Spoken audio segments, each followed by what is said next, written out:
옆 사람하고 같이 한번 인사하겠습니다. 뵙게 돼서 반갑습니다. 인사합니다. 다시요. 제 옆에 앉아셔서 고맙습니다. 인사합니다. 너무 가까이 계신 분 좀 떨어져 앉으세요. 이게 혹시 사진 촬영이 돼서 나가면 또 문제가 될 수가 있어요. 그러니까 1m 이상 거리를 두고 앉으시는 것이 좋겠다, 그런 생각을 해요. 여러분, 건강의 복을 받아 누리시기 바랍니다라고 인사합니다. 같이 말씀을 나누겠습니다. 로마서 1장 16절부터 17절에 있는 말씀입니다. 한 목소리로 같이 한번 합독을 하겠습니다. 16절, 17절입니다. 시작. 내가 복음을 부끄러워하지 아니하노니 이 복음은 모든 믿는 자에게 구원을 주시는 하나님의 능력이 됨이라. 먼저는 유대인에게요 그리고 헬라인에게로다. 복음에는 하나님의 의가 나타나서 믿음으로 믿음에 이르게 하나니 기록된 바 오직 의인은 믿음으로 말미암아 살리라 함과 같으니라. 아멘. 깡패 집단에 소속되었던 두목이 법망에 걸려들어서 감옥에 가게 됐어요. 교도소에 들어가니까 할 일이 없는 거예요. 삼시세끼 밥은 주는데 많은 사람들을 거느리고 못된 짓 많이 했던 분인데 막상 작은 방에 앉아 있으니까 심심한 거예요. 할 일이 너무 없어요. 그런데 누군가가 감방 안에다가 쪽복음 성경을 던져 주었습니다. 그 성경을 집어들고 뭐 이런 걸 나한테 주하고 집어 던졌습니다. 몇 시간을 지난 후에 할 일이 없으니까 손이 다가가더랍니다. 그래서 그 성경을 집어들고 몇 구절씩 읽기를 시작했습니다. 아무리 읽어봐도 무슨 소리인지를 모르겠는 거예요. 뭘 많이 났다 그러는데 참 많이도 났구나. 그런 내용밖에 없는 거예요. 그리고 거기 나오는 단어가 평상시에 쓰는 용어가 아니라서 굉장히 거북스러운 거죠. 또 집어던졌어요. 그리고 하루 이틀 지나는데 또 심심한 거예요. 또 이 성경을 건네잡고 다시 읽기를 시작했어요. 읽긴 읽었는데 무슨 소리인 줄 모르고 그 뜻이 어떤 의미를 하고 있는지 내용 파악이 안 되는 거예요. 꼭 집어던져요. 그러길 반복을 했습니다. 그러다 어느 날 다시 성경을 집어들고 그 다음 절을 읽는데 신기한 현상이 일어났어요. 내용이 이해가 되더라는 거예요. 그러면서 줄거리가 생각나고 그것이 꼭 나한테 하는 얘기 같으라는 거예요. 며칠 지난 후 다시 성경을 집어들고 읽는데 그분 간증인데 자기 자신도 모르게 눈물이 나더라는 거예요.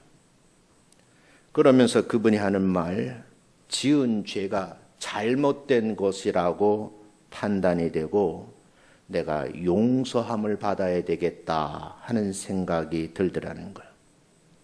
그리고 다시 성경을 읽기 시작하다가 용서함에 대한 내용을 읽게 됐는데 그 내용을 읽으면서 회개를 해야 되는구나. 그러면서 독방에 앉아서 성경을 다시 읽고 중언부언 기도를 하기 시작했습니다. 눈물로 회개하기를 많은 시간이 흘렀어요. 어느 날 간수가 부르더니 추록을 하라는 거예요. 그래서 감옥을 나왔습니다. 감옥을 나온 후에 자기 수하들이 찾아와서 형님 그동안 수고 많이 하셨습니다 하고 깍두기 머리를 한 분들이 다 인사를 하는 거예요.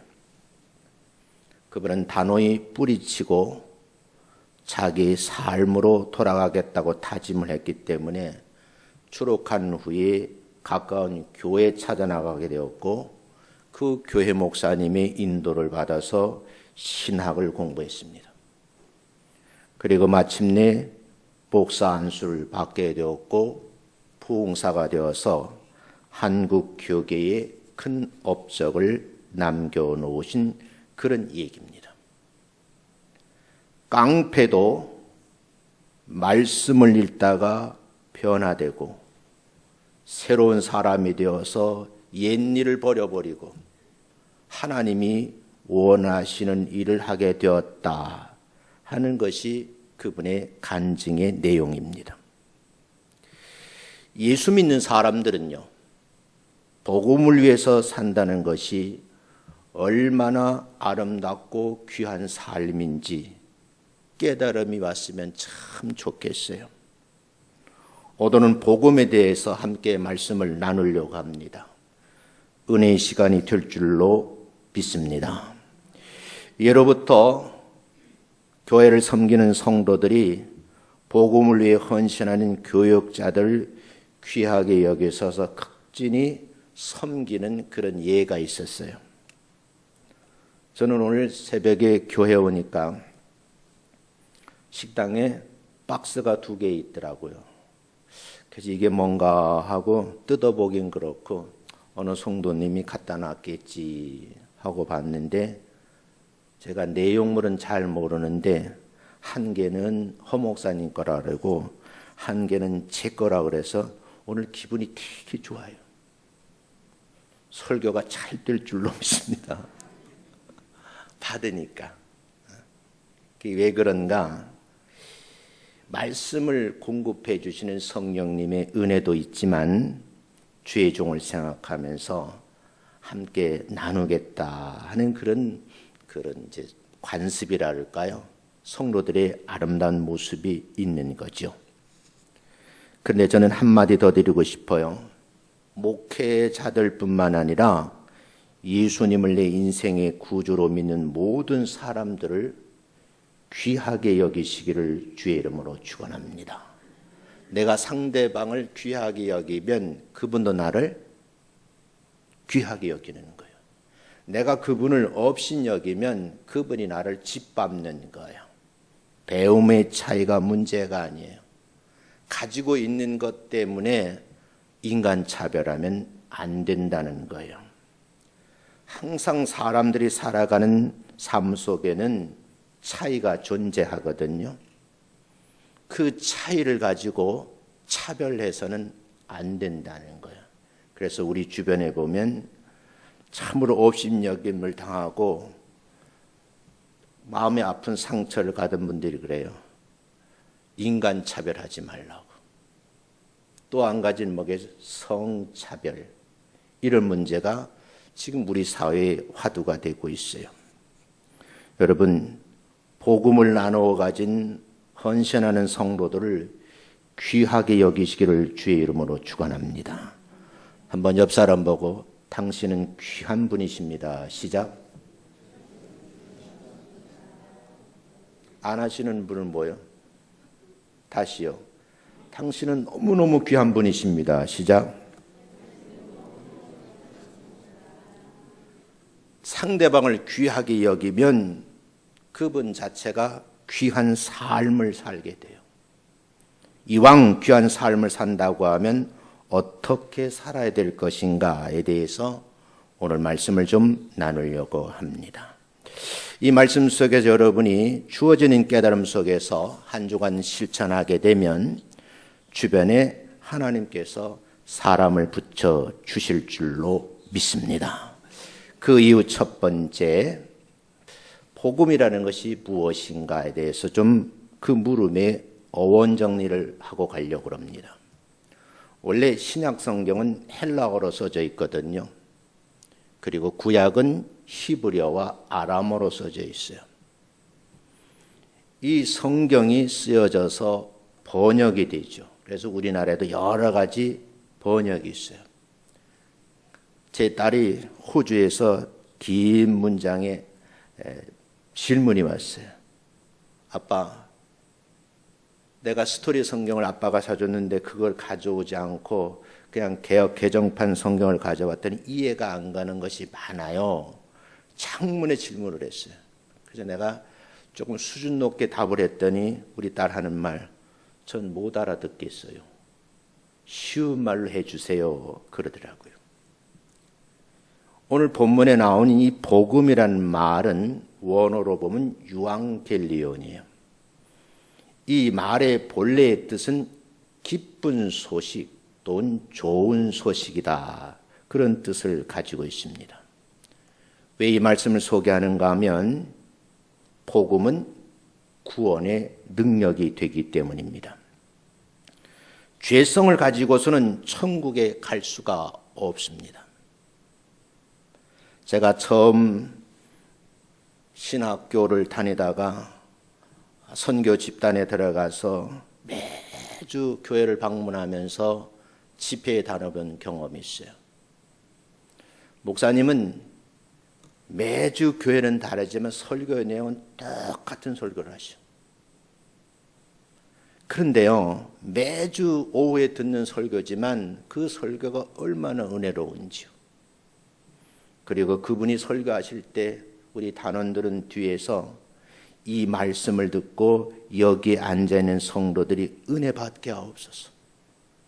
이 말씀을 듣다가 정말 회개하고 우리 속된 말로 뒤집어지는 역사가 있게 하옵소서 하고 단원 한 30명이 열심히 기도를 해요. 2시간 반 동안 집회 끝나고 헤어질 때 아쉬워서 오늘 우리 모두 다 승리했다고 그리고 손뼉을 마주치면서 헤어지고 또 다음 주에 만나자. 그리고 각자의 삶의 현장으로 흩어집니다. 가장 중요한 것은요, 앉아있는 무리들 가운데에 천국 보내는 거예요. 그런데 그 천국은 죄성을 가지고는 갈 수가 없다는 거예요. 천국은 철저한 회개를 통한 용서함을 받은 사람, 예수님을 내 인생의 구주로 믿는 자들이 가는 곳이 천국이라는 겁니다. 인간은 원래 죄성을 가지고 있는 존재이기 때문에 자기 힘과 자기 공로로는 천국에 들어갈 수가 없어요. 그곳은 구원받은 자들만이 가는 곳입니다. 예수 믿고 구원받지 못하면 가는 곳이 정해져 있습니다. 그곳은 지옥입니다. 여러분께서 이 땅에 사시는 동안에 천국과 지옥이 결정되는 거예요. 영원한 지옥불에 던짐을 받고 고통 속에서 그 아픔을 견디는 삶을 살 것인지, 예수님이 계신 천국에 가서 영생 복락을 누릴 것인지, 그 결정하는 순간이 이 세상의 삶의 기간 동안이라는 거죠. 나이가 자꾸 들어가니까요, 천국이라는 말이 이제는 새삼 점점 다가오는 것 같아요. 집에 들어가서 YTN 뉴스를 잠깐 봤어요. 그런데 여러분, 상상치도 못한 일들이 우리나라에서 벌어진 거예요.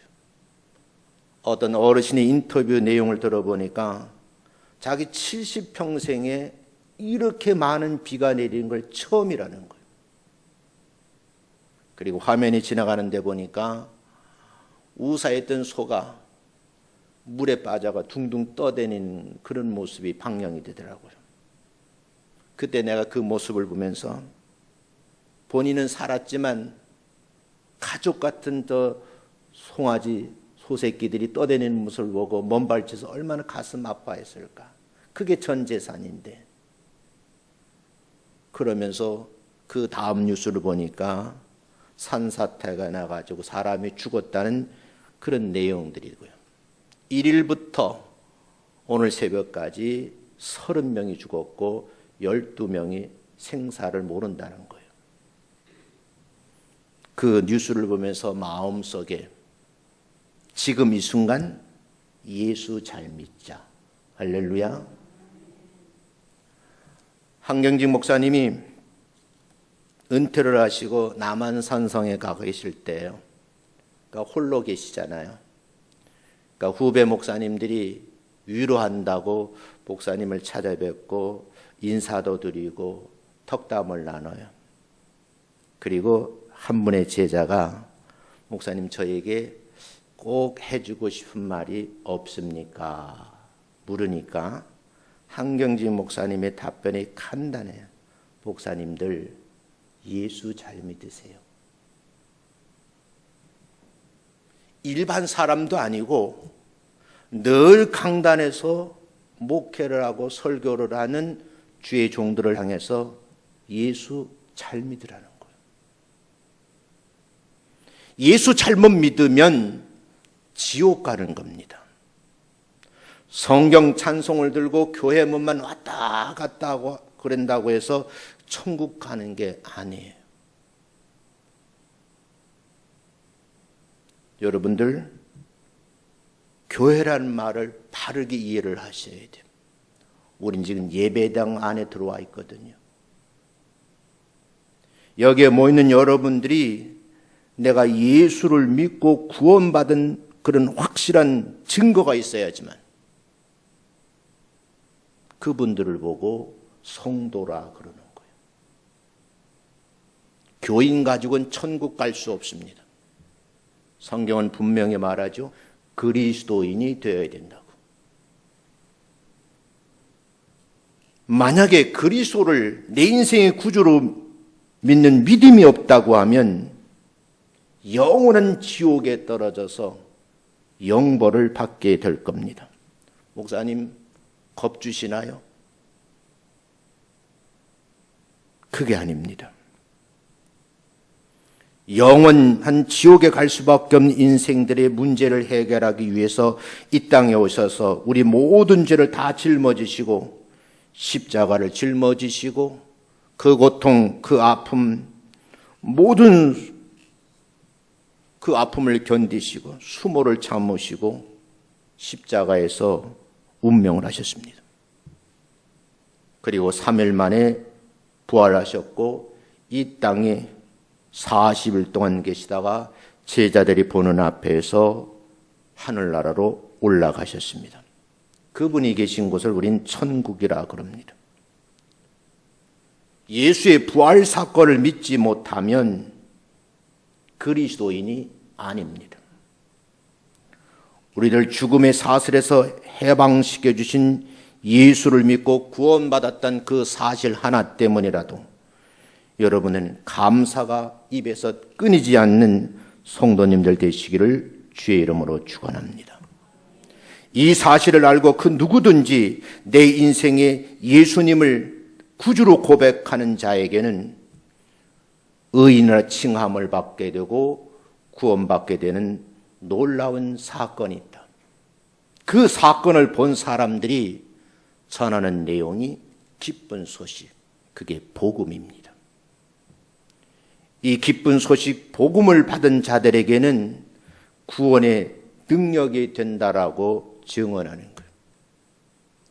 깡패 두목도 감옥에 들어갔다가 어쩔 수 없이 심심하니까 성경 말씀 읽다가 성령의 능력으로 은혜를 받게 되고 구원의 은혜를 체험하고 나서 세상 밖의 사람들과 인연을 끊고 신학을 공부하고 목사가 되어서 우리나라의 한국 교회사에 아름다운 발자취를 남겨놓은 목사님이 된 것처럼 일대 변화를 해야 된다는 거죠.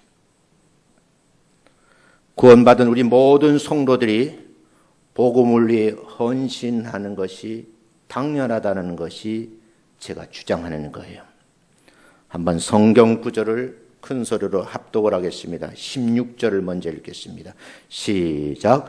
내가 복음을 부끄러워하지 아니하노니 이 복음은 모든 믿는 자에게 구원을 주시는 하나님의 능력이 됨이라. 먼저는 유대인에게요 그리고 헬라인에게로다. 바울은 내가 복음을 전하는 것에도 부끄러워하지 않는다고 말씀을 하고 있어요. 그 이유를 설명하기를 내가 받은 이 기쁜 소식 복음은 모든 믿는 자들에게 구원을 주시는 하나님의 능력이 되기 때문이라 이렇게 본문에 소개를 하는 거예요. 그래서 여러분 복음에 대한 정의를 내려보면 누구든지 성경에서 말씀하시는 예수님을 내 인생의 구주로 믿으면 의인이라고 칭함을 받게 되고 구원받는다는 그 소식이 기쁜 소식이라 그런 의미입니다. 복음에 합당한 삶을 살아가시기를 주의 이름으로 축원합니다. 언제 어디에서 어떻게 우리를 부르실런지는 아무도 모르는 거예요. 제가 아는 목사님이 고백을 하시더라고요. 그래서 어려움이 있으셨는가 봐요. 그래서 장로님과 성도들 40명이 우르르 하고 나가버린 거예요. 그 아픔을 잘 견뎌내셨어요. 근데 그 교회에 중직 있던 집사님이 몸이 아프다 그래서 병원에 가는데 암 선고를 받은 거예요. 40일 동안 투병 생활, 40일 간신히 견디고 목사님 곁을 떠난 거예요. 그 아픔이 얼마나 컸는지 제게 문자를 보냈어요. 저도 읽으니까 가슴이 먹먹해지더라고요. 제가 이렇게 글을 하나 썼어요. 사람이란 만났다가 헤어지는 겁니다. 그러나 우리 목회자들이 그들을 영원한 천국으로 안내하고 이제는 헤어질 수 없는 그 공간에서 영생복락 누리게 될 줄로 믿습니다. 너무 서운하게 생각하지 마세요.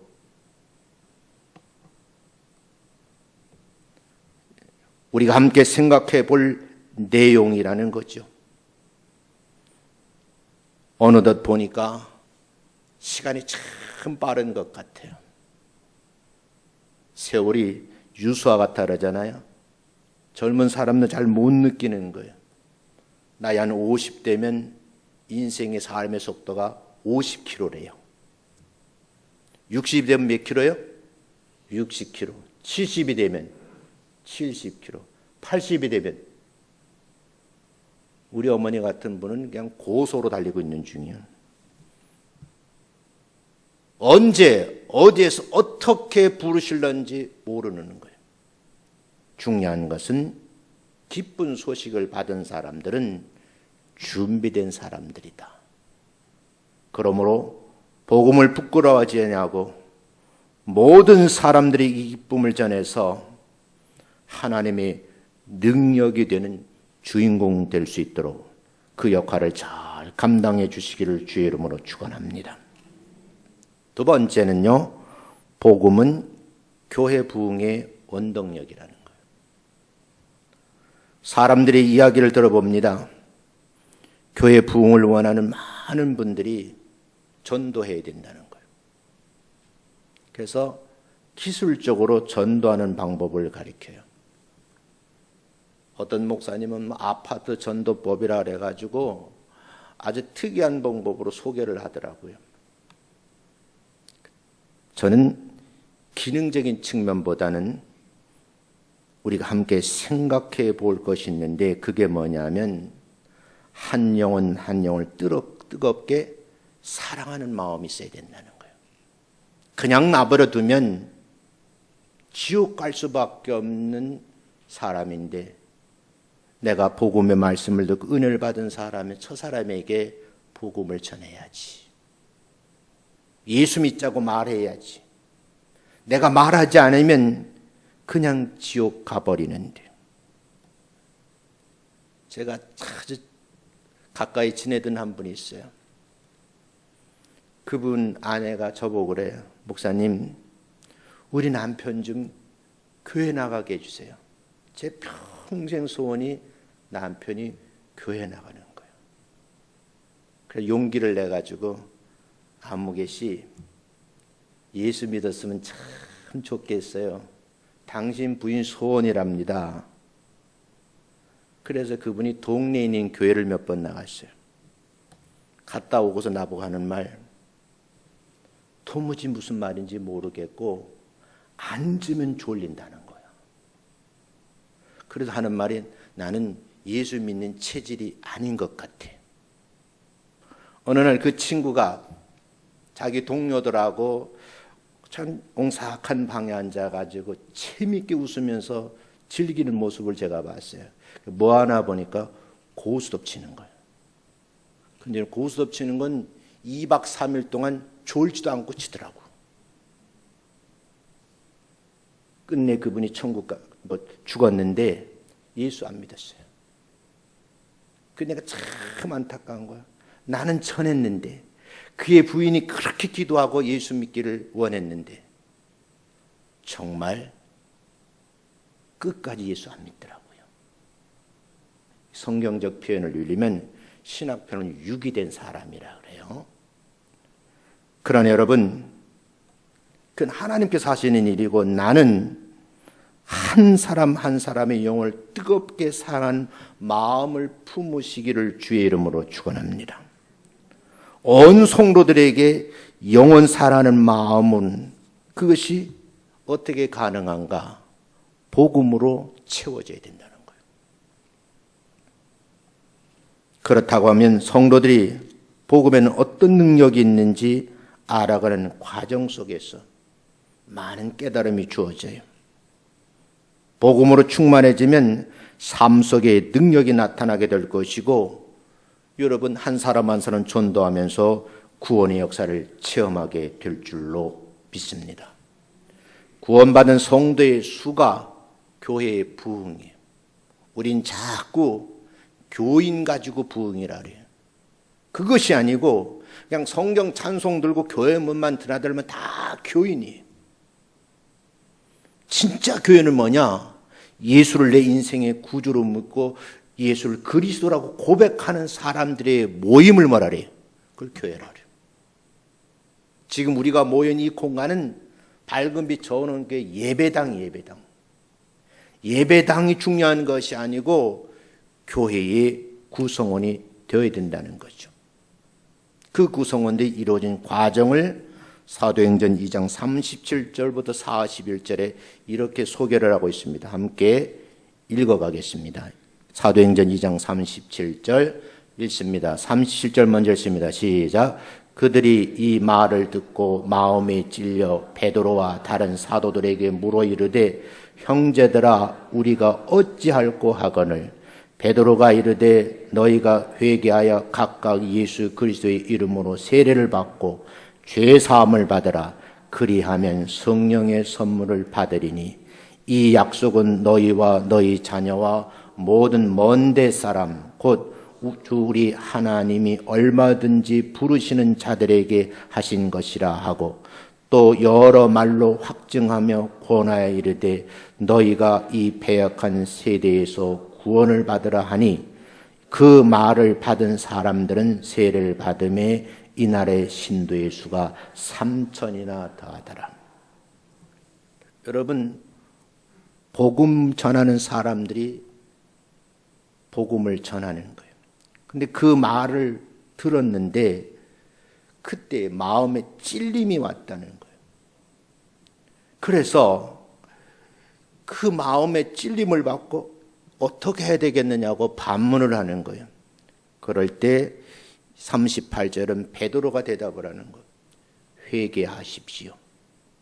그리고 여기면 각 한 사람 한 사람이 뭐예요? 예수 그리스도의 이름으로 세례를 받아야 됩니다. 그리고 죄 사함을 받으십시오. 구원받은 성도에게는 뭐예요? 성령의 선물을 받는다라고 말씀을 하고 있어요. 사랑하는 성도 여러분, 이 성경에 과거에 3,000명의 주인공들이 있었다고 하면 이 시대에 이런 성도들이 있어야 된다 하는 깨우침이에요. 다시 말씀드리지만 그냥 교회당에 그냥 사람들 보이려고 왔다 갔다 해서는 안 된다는 거예요. 제대로 믿어야 되고요. 똑바로 믿어야 되고요.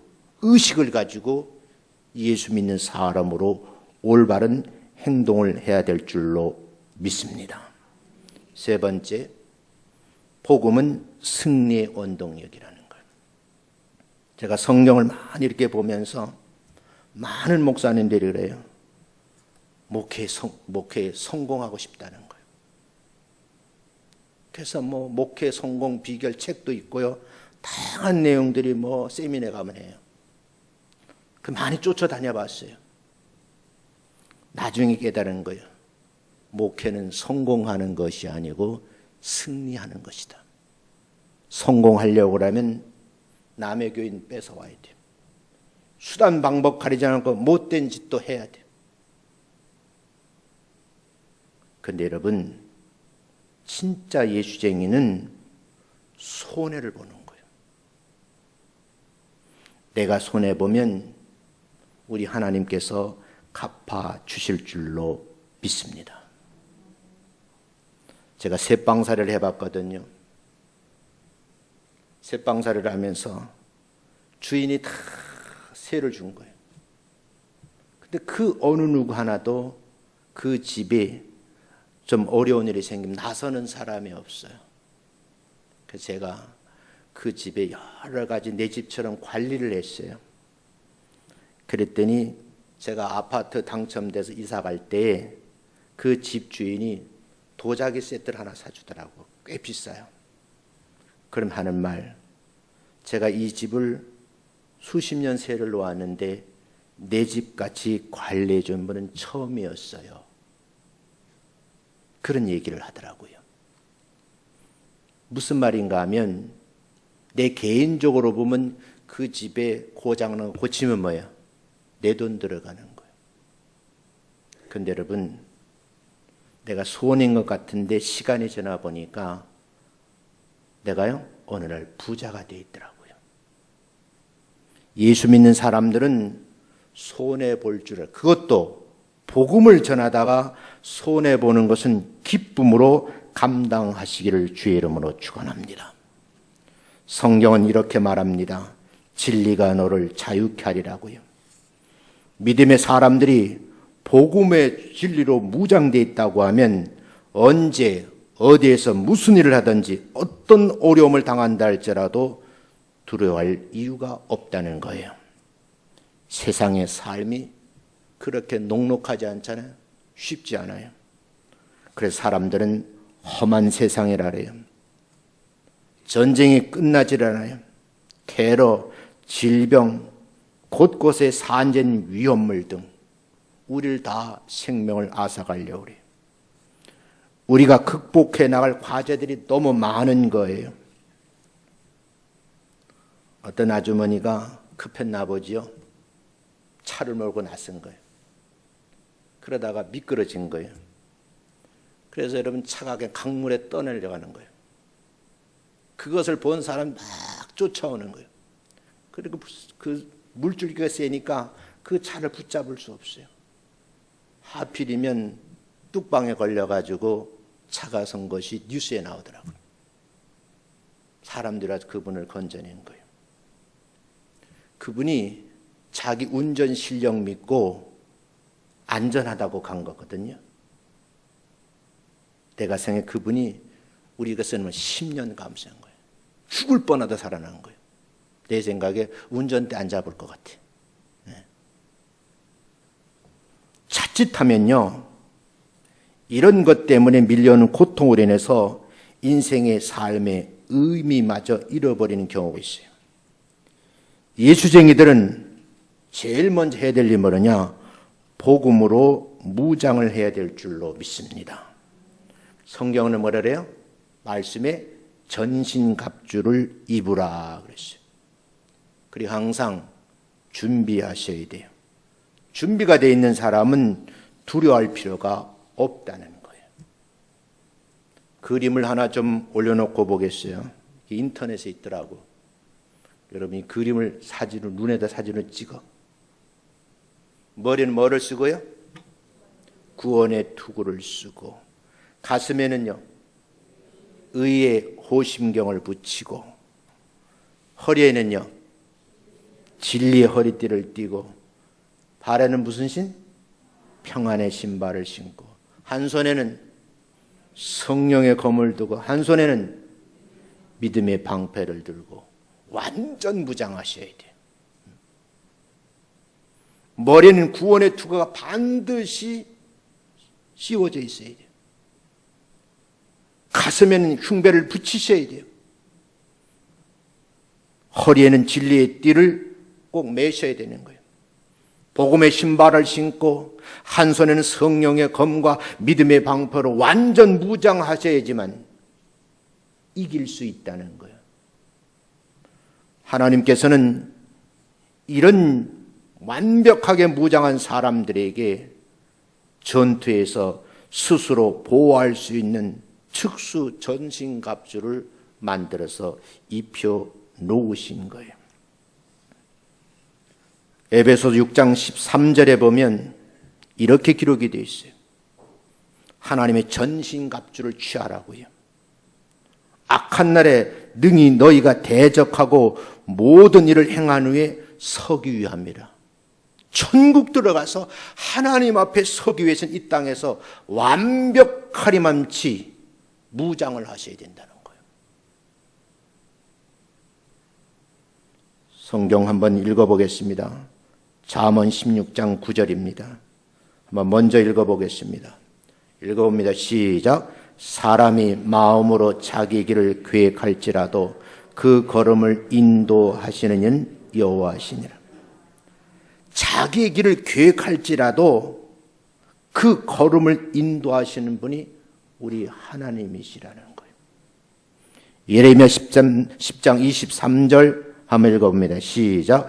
여호와여 내가 알거니와 사람의 길이 자신에게 있지 아니하니 걸음을 지도함이 걷는 자에게 있지 아니하다. 깨달으라 그 말이에요.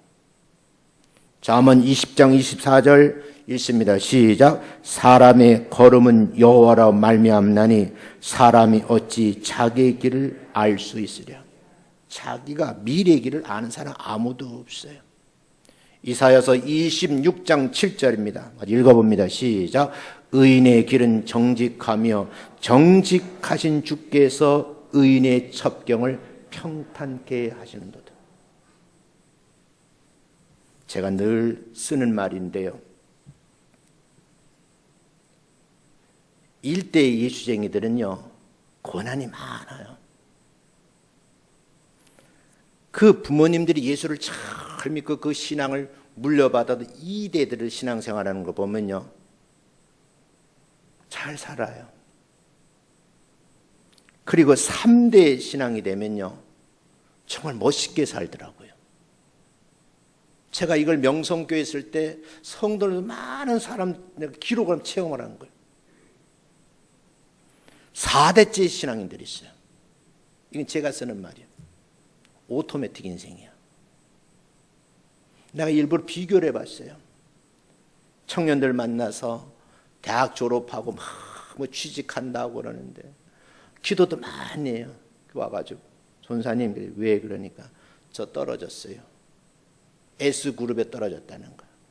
공무원 시험에 떨어졌다는 거예요. 근데요, 교회를 섬기는 장로님 가정을 4대째 신앙 장로님들 제가 잘 살펴보았어요. 그분들 자녀들하고 이렇게 이야기를 해보면 늘 삶이 방향이요, 순풍분듯이 밀려가는 거예요. 그건 제 개인적인 체험이야. 그리고 어느 날 그렇게 노력하지도 않았는데 좋은 직장에 들어가고 좋은 연구소 근무를 하더라고요. 이걸 부정적으로 말하는 사람도 있는데 제가 판단하는 것은 신앙의 1대, 2대, 3대들의 그 공로를, 그 복을 후손들이 받는다. 내 얘기가 아니고 성경이에요. 따라합니다. 예수 잘 믿읍시다. 한경진 목사님 뭐라 그랬어요? 목사님들 예수 잘 믿으세요. 잘못 믿고 있는 사람들이 많아. 이렇게 한번 다시 강조를 하고 싶어요. 복음을 위해서 헌신하려고 하면 영적 세계를 알아야 돼요. 사탄은 우리 생각하는 것보다 악랄하고 사악합니다. 그러므로 바울은 우리가 강해질 것을 권면을 해요. 우리는 생각보다 연약한 존재이기 때문에 영적 전투에서는 그리스도의 능력 안에서만이 승리하는 거거든요. 예수 안에 있을 때에 강한 성도고, 비록 성공보다는 마지막에 두 손을 지켜들고 승리할 수 있다고 노래를 부르는 거죠. 이사야서 14장 9절에 보면요, 사탄은 그의 교만함으로 타락했다고 그랬어요. 정사와 권세를 잡고 군대를 이루고 있고요, 악한 천사들의 우두머리가 되었다라고 말을 해요. 욥기서 1장서부터 3장까지 읽어보면 사탄은 하늘을 출입할 수 있는 존재였어요. 계시록 12장 9절을 보면 환난 기간 동안 하나님의 나라에서 쫓겨날 것이라고 말을 하고 있어요. 그런데 그 사단은 뭐예요? 속이는 자라고 파괴의 자라고 그래요. 예병과 사자로 배회하듯 성도를 먹잇감으로 공격하기 위해서 삼킬 자를 두루 찾아다닌다고 그래요. 그래서 여러분, 말씀에 전신갑주가 필요한 거예요. 한번 여러분 그림 이제 띄우지 마세요. 그림을 한번 생각해요. 머리는 뭘 쓰고? 구원의 투구를 쓰고, 가슴에는 의의 호심, 의의 흉배를 붙이고, 허리에는 진리의 띠를 두고, 무슨 신발을 신고? 걸음걸음이 평안한 거예요. 한 손에는요 성령의 검을, 한 손에는 공격용 무기와 방어용 다 돌려주신 거예요. 싸워서 이기셔야 돼요. 우리의 싸움은 혈과 육에 대한 것이 아니고요, 정사와 권세와 이 어둠의 세상 주관자들과 하늘에 있는 악의 영들과 전투하는 거예요. 기도 부탁을 드려요. 이랬던 저랬던 우리나라 정치는 여가 아주 강한 집단이에요. 야는 이제는 작은 집단이 됐어요. 그분들이 정치 잘하기를 여러분 기도해 주세요. 그런데 문제가 있어요. 포괄적 차별금지법이라는 법정을 제가 좀 읽어봤어요. 독소조항이 있어요. 이 법은 아닌 것 같아요. 저는 정치적인 설교도 안 해요. 진보나 좌쪽, 우파 쪽도 얘기를 안 해요. 왜요? 그 사상이 중요한 것이 아니라 그들 다 모여 천국 가야 할 대상이니까. 중요한 것은 우리가 분별력은 있어야 되겠다 하는 그런 생각을 가지고 있어요. 사랑하는 성도 여러분, 에베소서 6장 10절에서 말씀하시는 게 있어요. 끝으로 그래요. 너희가 주 안에서와 그의 힘의 능력으로 강건해졌으면 좋겠다는 말씀이 있어요. 이를 바울 서도는 일어서라고 말하기에 앞서서 10절에서 강해지라고 먼저 말씀하고 있는 거예요. 강해지려고 하면 말씀의 전신갑주를 입으시고 복음을 위해서 헌신하셔야죠. 그렇지 않으면 어둠의 세력이 교회를 어지럽히는 거예요. 성도의 마음을 흩어놓는 거예요. 하나 되지 못하게 만드는 거예요. 이런 시대에 여러분이 하나님의 말씀에 붙잡혀서 끝까지 이겨내시고 승리하시는 여러분 되시기를 주의 이름으로 축원합니다. 강해져야 일어날 수가 있어요. 일어서긴 이런 힘이 어떻게 받을 수가 있는가? 사도 바울은 정체성과 지위를 알라고 말을 해요. 우리 모든 정사와 권세 위에 높은 하늘에서 그리스도와 함께 앉은 자들이 있다. 이렇게 성경은 말하고 있거든요. 한번 이 성경 보고 말씀을 맺겠어요. 에베소서 1장 19절부터 23절까지. 먼저 19절 있습니다. 시작. 그의 힘의 위력으로 역사하심을 따라 믿는 우리에게 베푸신 능력이 지극히 크심이 어떠한 것을 너희로 알게 하시길 구하노라. 아셔야 돼요. 모르면 무지몽매하게 되는 거예요. 20절 시작. 그의 능력이 그리스도 안에서 역사하사 죽은 자들 가운데서 다시 살리시고 하늘에서 자기 오른편에 앉히시. 여러분과 저를 예수님 오른편에 앉히시겠다는 거예요. 먼저 믿은 사람들은 그 나라에서 영생 복락을 누리고 있는 줄로 믿습니다. 21절 모든 통치와 권세와 능력과 주권 이 세상뿐 아니라 오는 세상에 일컫는 모든 이름 위에 뛰어나게 하시고 22절 모든 만물을 그의 발 아래에 복종하게 하시고 그를 만물 위에 교회의 머리로 삼으셨느니라. 교회는 그의 몸이니 만물 안에서 만물을 충만케 하시는 이의 충만함이니라. 교회는 예수님의 몸이라고 말씀하시오. 예수님의 몸답게 여러분들이 복음의 헌신자가 되시기를 주의 이름으로 축원합니다. 우리 안에 내주하시는 영으로 말미암아 하나님의 능력을 사용할 수 있다는 겁니다. 우리가 걷고 서기에 앞서서 먼저 우리는요 앉아야만 하거든요. 우리가 영적인 능력을 가질 수 있기에 앞서서 영적인 지위를 이해할 필요가 있다. 다음 주에 이어서 여러분들에게 말씀을 함께 나누려고 합니다. 오늘은 이 말씀 가지고 여러분들이 복음을 위해서 헌신하기 위해서 어떻게 되는가 방법론적인 내용을 여러분이 말씀을 드렸어요. 이 말씀을 가지고 한번 같이 기도하기를 원합니다. 우리 찬양들이 한번 기도하겠습니다.